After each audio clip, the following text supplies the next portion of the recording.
साथियों नमस्कार, सभी को ओम शांति, गुड मॉर्निंग। आप देख सकते हैं इस समय पर जैसा कि करनाल सेक्टर 9 प्रजापिता ब्रह्मा कुमारी ईश्वरीय विश्वविद्यालय के जो सेंटर हैं वहाँ पर खड़े हुए हैं। और आप देख सकते हैं सुबह सुबह का टाइम है, 7:45 हो चुके हैं। और 5 दिन का जो 5 तारीख से लेकर के 9 तारीख तक का media conference and meditation retreat का जो कार्यक्रम था माउंट आबू मुख्यालय में, वहाँ से जो करनाल के पत्रकार हैं वो गए हुए थे। और आप देख सकते हैं जैसे यहाँ से कोई भी रवाना होता है, चाहे वो पत्रकार हो या कोई भी साथी हो, बाकायदा तिलक लगाकर उनको यहाँ से रवाना किया जाता है ताकि उनकी जो जर्नी है वो सफल रहे, प्रेम प्यार से रहे, सब एक साथ रह करके कुछ सीख करके आए। तो 5 दिन का जो कैंप था वो वहाँ पर बहुत कुछ सीखने को मिला है। असली जो जीवन जीने की जो कला है वो सीखने को मिली है। और आज 5 तारीख से 9 तारीख तक का जो टूर था, उसके बाद 9 तारीख को आज करनाल में जो सभी पत्रकार साथी हैं वो पहुँचे हैं। और उसके बाद आप देख सकते हैं पुष्प गुच्छों से और फूल दे करके, तिलक लगा करके, वो कहते हैं कि जब घर से मेहमान जाते हैं यहाँ पर तब भी तिलक किया जाता है, और जब मेहमान वापस आते हैं तब भी उनको तिलक किया जाता है, उनको पुष्प दे करके उनका स्वागत किया जाता है, बादाम से, मिठाई से उनका जो मुंह है वो मीठा किया जाता है। तो ऐसा प्रेम प्यार शायद आपको कहीं और देखने को ना मिले। तो तमाम जो तस्वीरें हम आपको दिखा रहे हैं प्रजापिता ब्रह्मा कुमारी ईश्वरीय विश्वविद्यालय सेक्टर 9 शाखा से, जहाँ पर सभी दीदी हैं, बहनें हैं, भाई जी हैं, आप देख सकते हैं बाकायदा इतने प्रेम प्यार से इज्जत सम्मान दिया है। तो पुष्प दे करके पुष्प गुच्छ दे करके सम्मानित किया। तो दीदी जी है, बातचीत करने की कोशिश करते हैं, हमारे साथ गए थे कि ट्रिप कैसा रहा और क्या कहना चाहेंगे। जी दीदी क्या कहना चाहेंगे। बहुत अच्छा रहा, बहुत खुशी मिली, सभी भाई भी बहुत खुश होकर के आए हैं। अभी हमारे आदरणीय दीदी जी जी दीदी जी। ओम शांति। ओम शांति। तो समय प्रति समय अनेक ग्रुप्स जो हैं माउंट आबू में सेवा के लिए जाते रहते हैं, यूँ कहें कि अपना लाभ प्राप्त करने के लिए, क्योंकि ज्ञान और योग ऐसी शक्ति है जिससे जीवन में उमंग और उत्साह भर जाता है। तो मैं आप पत्रकारों में भी ये देख रही हूँ कि वहाँ के जो खुशी है वो आप अपने जीवन में भर कर के लाए हैं। पर इसको कायम रखने का साधन ये है कि हम सदा ही कनेक्ट रहें, क्योंकि उस संग में हम कनेक्ट रहेंगे तो ये उमंग उत्साह हमारा सदा कायम रहेगा, ये खुशी सदा कायम रहेगी। बाबा के घर में आप सभी को भी जरूर आते रहना है ताकि इस उमंग उत्साह को अपने में भर करके फिर अन्य आत्माओं में आप इसको बांट सकें, क्योंकि जो मिला है वो सभी को देना है, सभी के जीवन में खुशियाँ आए, ऐसी आपको भी लक्ष्य रख करके सभी तक ये बात पहुँचानी है। जी जी जी, क्या कहना चाहोगे। ये बहुत ही अच्छा जो है ना प्रोग्राम होता है, जो भाई बहन या जिस भी फील्ड से जो है ना वहाँ पे माउंट आबू में जो प्रशिक्षण दिया जाता है सारा मेडिटेशन के बारे में ही है। तो सभी, चाहे वो साइंटिस्ट हो, इंजीनियर हो, पत्रकार भाई हो, सभी को अलग अलग विंग से जो है ना वहाँ पे ये बताया जाता है मेडिटेशन के बारे में।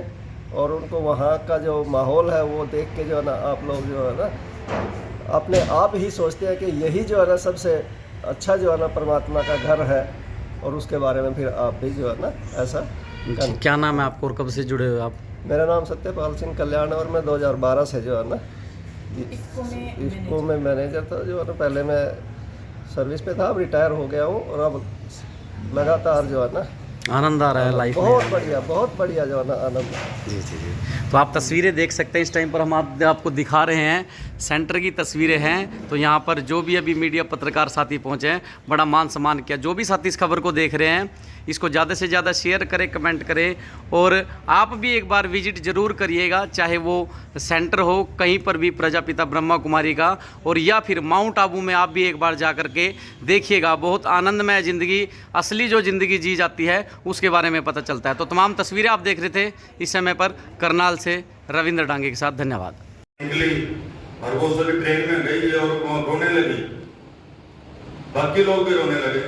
और बाबा जी का परिवार किस तरह से, मतलब कोई एक लड़का आम उसमें रह गया और वो कुछ लड़कियां थी वो आ गई हैं। बाबा जी ने एकांत में बैठ करके हमारे लिए जो मुरली लिखी कि ये देश जिस मोहजाल में फंसा हुआ है उनसे निकले और असली परमात्मा को पाने के लिए बाबा जी के अंदर में जो परमात्मा शिव बाबा है और उन्होंने ज्ञान दिया। वो बाबा जो थे वो असल में जो कहते भी जो हमारे लेखक बाबा जी हैं वो परमात्मा के रूप में धारण करके आए, तो वास्तव में वो चीजें सारी के सारी उस चीज का कोई कल्पना नहीं कर सकते लोग। वास्तव में ये कोई ऐसी बातें नहीं है कि हम इसको कागजी बातें कहें, जवानी बातें करें। प्रैक्टिकली जो उन्होंने दिया है वो बहुत ही वो है। बहुत सारे लोग हमें मिलते रहे हैं, हमें बड़ा जैसे शांतनु भाई जी से बातचीत हुई है, बड़ा मौका दिया, समय भी दिया उन्होंने बातचीत करने का।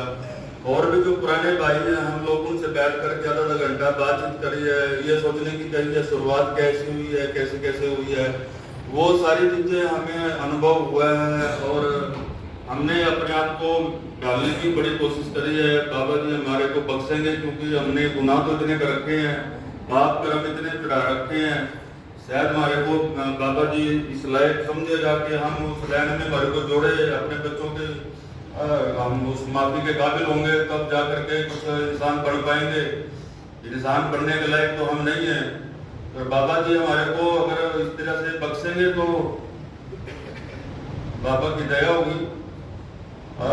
उसके बाद बहुत सारे लोग हमें मिले हैं भाई पत्रकारिता से जुड़ने के लिए। कोई कहता है कि हम तो यहाँ पे देखने के लिए आए हैं, बहुत सारे लोग मिले हैं। मतलब ये कह सकते हैं कि 10% लोग वास्तविकता के साथ जुड़े हैं, बाकी लोग जैसे हम पूछते थे आप इसमें क्या करने आए हैं, क्या कैसे क्या, बहुत अच्छा लगा, इन्वायरमेंट बहुत अच्छा है, ये है वो है, लेकिन मूल रूप से मकसद क्या है, मकसद क्या था बुलाने का बाबा जी का। कभी कोई जजों का बैच आ रहा है, कभी किसानों का बैच आ रहा है, कभी किशोर का बैच आ रहा है। आज मोदी जी वहां पहुंच रहे हैं, उनके लिए कोई मोदी जी, कोई राष्ट्रपति, कोई जैसा कोई इंसान बराबर है। लेकिन मैं ये कहूंगा कि मोदी जी, राष्ट्रपति जी भी उनका तुलना नहीं कर सकते, क्योंकि उनको भी बाबा जी के शरण में आना पड़ेगा। और भाई आ रहे हैं सभी को ओम शांति। ब्रह्मा कुमारी ईश्वर विश्वविद्यालय की तरफ से हमें वहाँ पे जाने का मौका मिला, माउंट आबू। फर्स्ट टाइम हम गए वहाँ पे पत्रकारिता के उद्देश्य से, लेकिन वहाँ पे जाके बहुत ही अच्छा अनुभव हुआ। बहुत अच्छा अलग अलग चीज़ें देखी।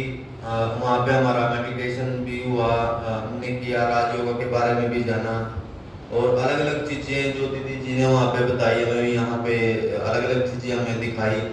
शांति भवन, पांडा भवन और एक तो बहुत सारे भवन थे वहाँ पे, इतना मेरे को याद नहीं है, लेकिन बहुत अच्छा लगा। बहुत अच्छी अच्छी चीज़ देखने के मिली है और कैसे हम परमात्मा को कैसे हम वो कर सकते हैं, अंतरात्मा को कैसे ज्ञान वृद्धि कर सकते हैं। और अच्छा है बहुत ही, मतलब जैसे जो क्रोध अज्ञानता की तरफ और जो बुरी चीजें हैं वो जो राजयोग या उसको अपना के हम इन चीज़ों से दूर रह सकते हैं। बहुत सारी चीज़ें हमें देखने को मिली, तो बहुत अच्छा लगा।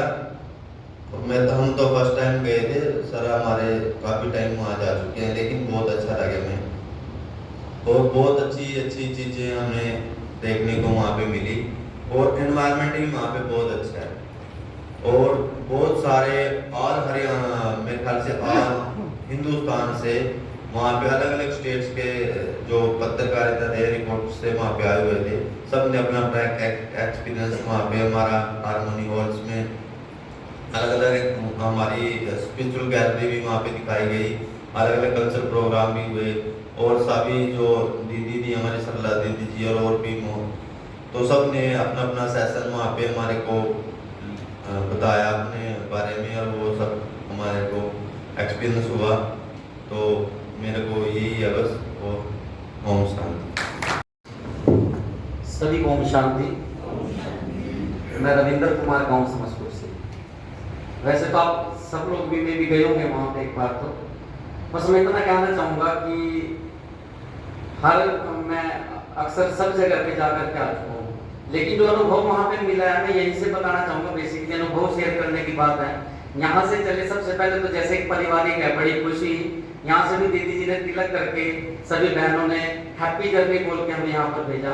उसके बाद ट्रेन में हम लोग गए ट्रेन में भी दीदी जी का जो एसी कोच था, एसी में बैठे थे, हम स्लीपर में थे, फिर भी बीच में एक दो बार आए पूछने कि भैया खाना खा लिया आपने, या फिर जो भी प्रसाद था वो भी देने आए। तो एक पारिवारिक अनुभव हुआ सबसे पहले, तो जैसे एक पारिवारिक सदस्य करता है ऐसा अनुभव हुआ। दूसरा, आकर के भी आप लोगों ने देखा जैसे एक मेहमान का स्वागत करते हैं। अगर वहां पे कोई व्यक्ति घूमने के लिए भी गया था, मैं कहता हूँ कि घूमने के लिए जा रहे हैं पत्रकार को, कि पता नहीं है फर्स्ट टाइम जा रहे हैं, चलिए घूमने के लिए टूर जा रहे हैं, लेकिन वहां घूमते घूमते ही जो व्यक्ति की जो सोच है, जो दिनचर्या है, जो उसके दिमाग में चल रहा होता है, वो सब चेंज हो जाता है। इसमें कोई दोहराई नहीं है, क्योंकि जैसा माहौल आपको मिलता है ना वैसा आप ढल जाते हो। चाहे माहौल अच्छा है तो अच्छे ढल जाओगे, खराब है तो खराब। कहते हैं first impression is the last impression. तो जैसे वहां पे हमने देखा, हम उतरे, आगे बसेस मिली हमें ऑलरेडी तैयार मिली, उसके बाद मैनेजमेंट, मैं कहूंगा कि यहाँ पे असली जिंदगी जीने का मजा है, एजुकेटेड है हर चीज ना मैनेजमेंट के अकॉर्डिंग। अगर आपको 4 मिनट मिले हैं ना स्टेज के ऊपर, तो 4 ही मिनट मिलेगा आपको, 5 मिनट नहीं मिलेगा। आप चाहे राष्ट्रपति भी क्यों हो, कोई भेदभाव नहीं है। दीदी जी बोल रहे थे सिक्योरिटी की बात, आप हर जगह जाते हो, चाहे कोई और भी, मैं किसी का नाम नहीं लूंगा, वहां पे सिक्योरिटी होती है बड़ी बड़ी, चाहे कोई महात्मा है चाहे कुछ, वहां पे किसी की कोई सिक्योरिटी नहीं है। जैसे आम आदमी मैं हूँ, ऐसे आम आदमी आप लोगों को। खाने की बात करता हूँ, इतना सात्विक खाना कि 5 दिन हम रहे घर पे, हम कुछ खाना खाते हैं, कुछ ना कुछ इश्यूज क्रिएट हो जाते हैं, चाहे जितना मर्जी ध्यान रख लो अपना सेहत का। खाना इतना सात्विक है, तीनों चारों टाइम, और इतने प्यार से, मतलब कि हर चीज अवेलेबल वहां पे आपको मिलेगी। और उसके बाद हमने वहां पे जो फूल देखे हैं, फलों के पेड़ लगे हुए हैं, फूलों के पेड़ लगे हुए हैं, बंजर जमीन भी होगी, पहाड़ों के बीच में वो स्थित है, आपने देखा होगा। पहाड़ों में क्या कहते हैं, केवल खजूर उगे हुए हैं, वहां खजूर के पेड़ है मैक्सिमम जो हमने देखे हैं वो उगे हुए हैं, लेकिन उन पहाड़ों के बीच में फूल, मैं कहता हूँ 1000 प्रकार की वैरायटी है। और मधुमक्खी के, मैं आपको बताता हूँ, मधुमक्खी के छत्ते लगे हुए थे, वो एज इट इज लगे हुए हैं कि ऑर्गेनिक चीजें, हर चीज जो है ऑर्गेनिक है, वो सारी चीजें देखी। उसके बाद हम लोग घूमने वहां पे मधुबन में गए, पांडव भवन में गए, शांति वन में घूमे हम लोग, दिलवाड़ा टेम्पल था और गुरु शिखर था। दीदी जी ने एक दिन जो लास्ट का पीस पार्क में गए, और तो लास्ट का जो दिन था 9 तारीख को, वो घूमने के लिए था, बेसिकली 8 तारीख का जो दिन था, तो सभी जगह घूमे हैं। तो यही है कि वहाँ पे ये सिखाया जाता है, ना तो किसी की वहाँ पे कहते हैं किसी की नेगेटिविटी की बात की जाती, कोई मतलब नहीं है किसी से, केवल आप और हम या फिर परमात्मा। हम लोग कई बार बोलते हैं ना कि यार मैंने गलत काम कर दिया, और वो गलत काम किसने किया, भगवान ने कराया, नहीं। ये चीज हमें समझ आ चुकी है, भगवान नहीं कराता, वो आत्मा जो होती है, केवल अपने अंदर आत्मा है जो दूसरे व्यक्ति में जाती है। भगवान पे हम सारी चीज डाल देते हैं कि भगवान ने हमें ये कराया वो कराया, नहीं कराता कभी भगवान। अब इस सोच को चेंज करना पड़ेगा। और आप लोग तो ऑलरेडी घूम के आए हो।